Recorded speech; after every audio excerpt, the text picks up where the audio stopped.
Me pudo lewa lewe no meche bono vila emi.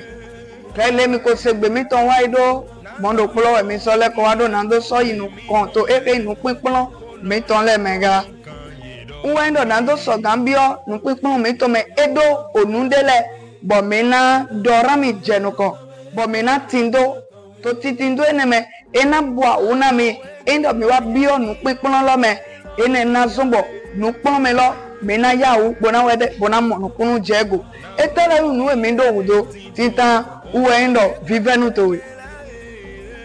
to na do no for fe do phone to eji rein data na do ko na do no wa bo apon nu e to yile to nu pinpon lo me nu e atindo lo me njuro ndo na we nu ana tindo bona do ko do mi le titan jenuko ana tindo we katin de anado kanu awe to eton uwe nado tindo wema de anado wede anado ka onu de yeto di dole do poropopo nado ka dueme atonto lo wan patakli lo uwe aika nu gbode anaido pon na do gbeto supo wenu wakanji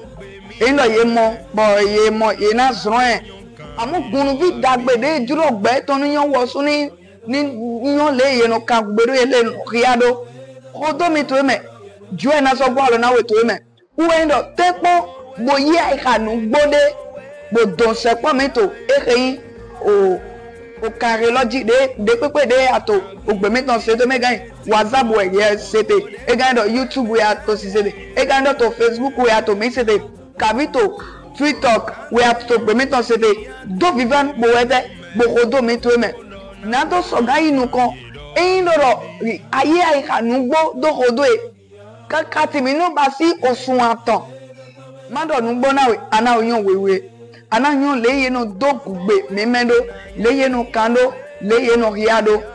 eyin lo asoju inu kan to me bo mi so to nu kan yi kaka na ba si suchiropo awlesun ga to me yesu na se contact to we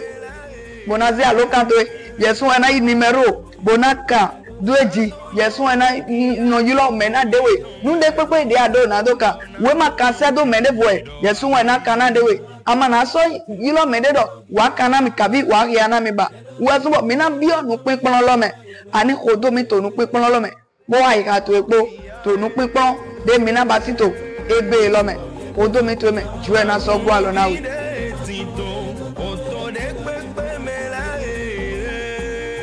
mi don do mi todo mi tole kula do podo go mi na bi onu pinpon mi to me krele mi ko do na mi do jenu ko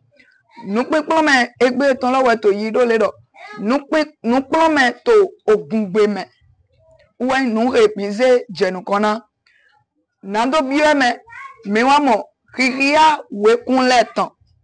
le ye no kiria we kunle do podo odebodo odego ulojiwe meje to di yesu na ya ikatowe bona kodo mi le ye no ria owe kunle do le di eto gungbe me dopo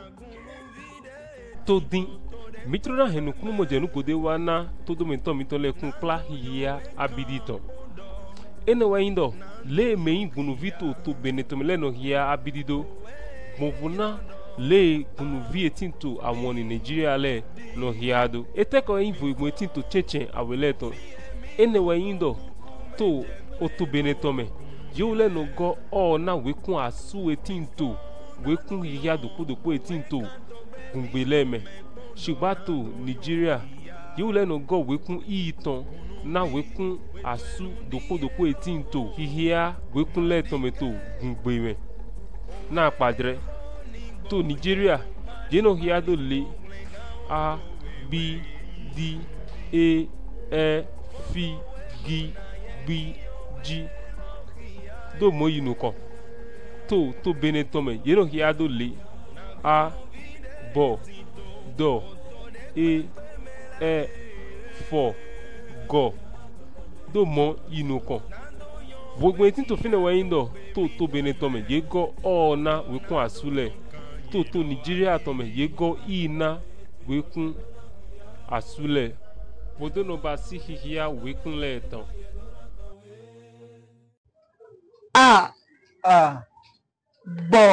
bo do do e e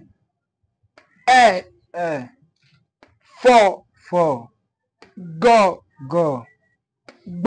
Bo. Ho. I. Jo. Ko. Lo. Mo. No. O. Po. So. Cho. To. U. Vo. Wo. Yo. Zo. Maintenant, so ria do podogo. Maintenant, so odo me to eme. A. Bo. Do. E. Fo. Go. Bo. Ho. I. Jo. Ko. Lo. Mo. No. O. Po. So. Cho. To. U. Vo. Wo.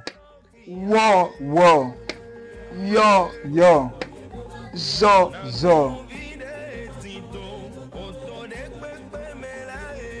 E gandi nundele to eme bo so gamblewe di erele nko bo amo to fibo agandodo nawe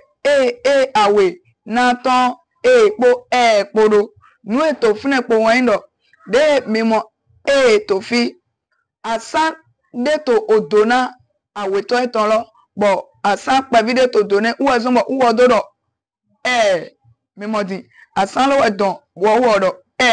mondo pologa ino mi so gamo bo awewe ma etewe zombo it was doado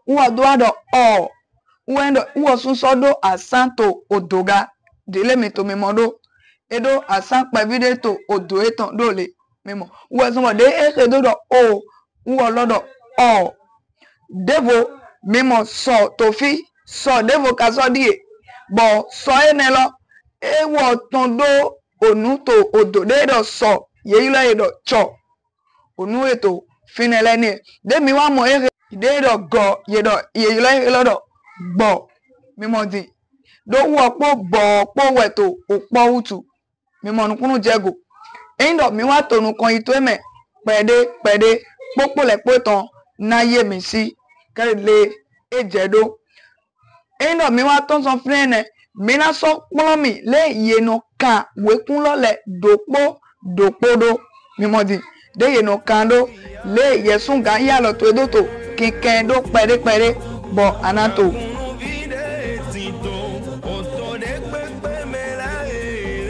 dile mi dona mi dodo mina nyo le yeno kan wekun lo le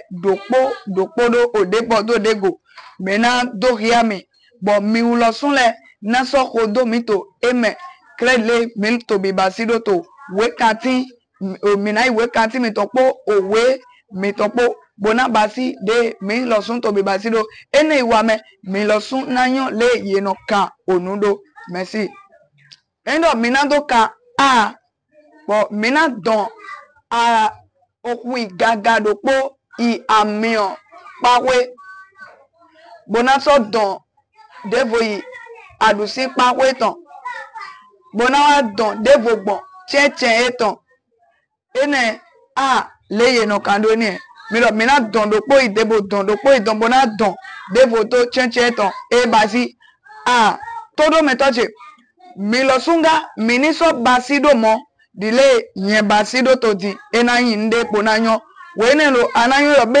adin to me kavi amadin tepo yesun basi monga wene de abasi mina bio aweto me de bo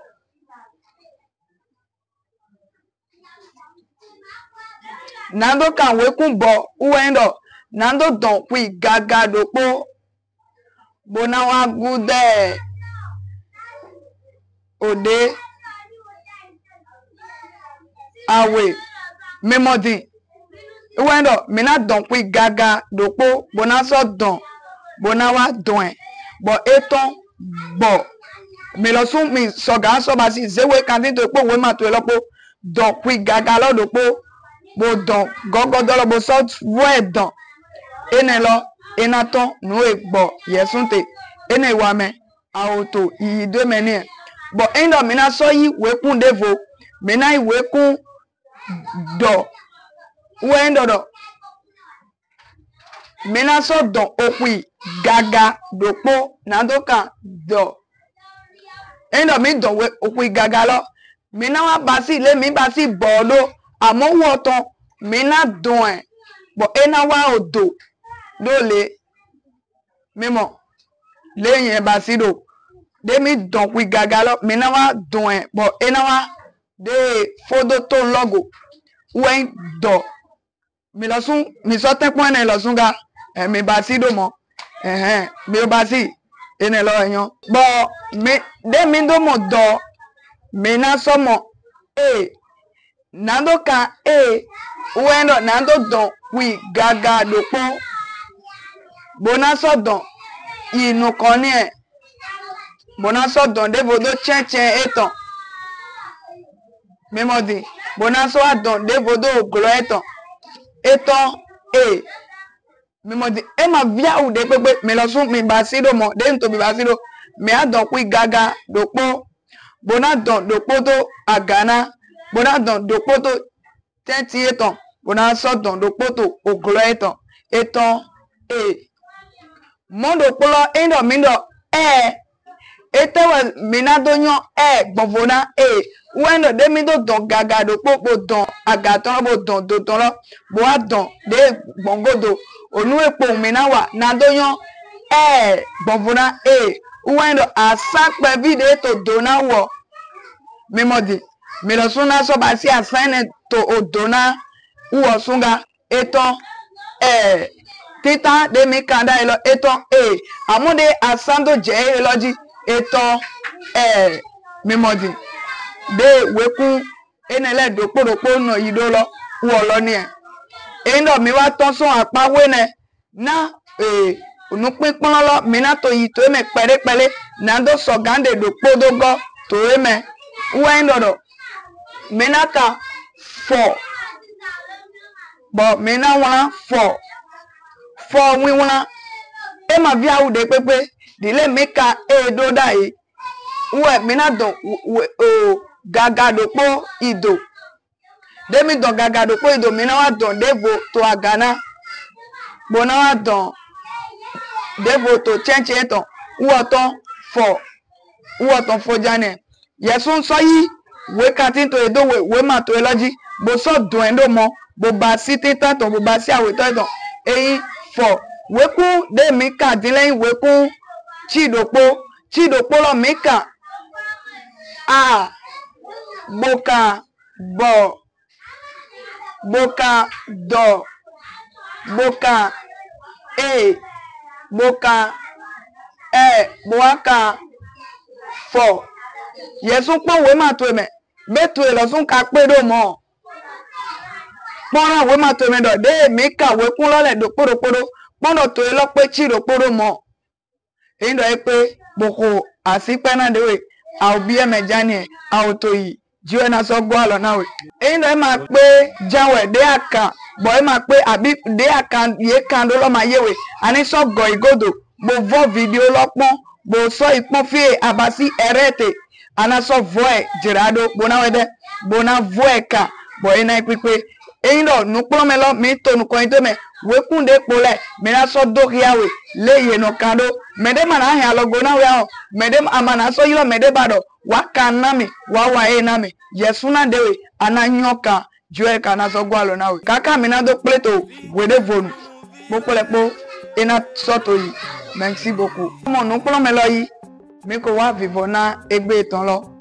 eyan so gan to vive ina yan pon do eta utu amo le nu pon me lo yi do e ma inu bia wo de e ma siende gbogbo meto lo suma bia o mi le wa no pon mi de do je lo we tenu e na yan ya we tenu e na yan kan we tenu e na wa tonton na wa de ton pon le ebo awodo ye pon to we de akando we ma to ji ye so yin alo to titi do kan ye so so do sonu me amole yodo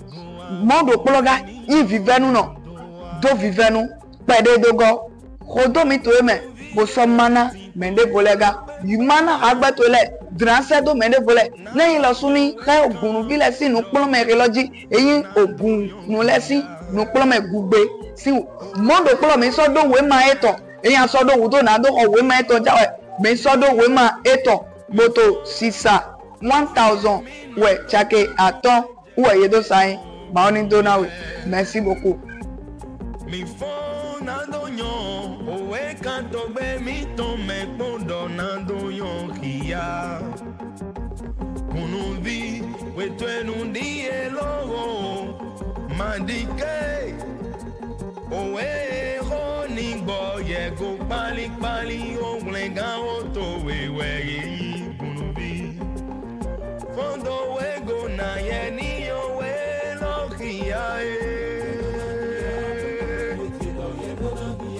Kunu vide tito oto de pepe mela nando yon weki ato be mi tome kono nando yon kan yedo abidi yedo na kanwe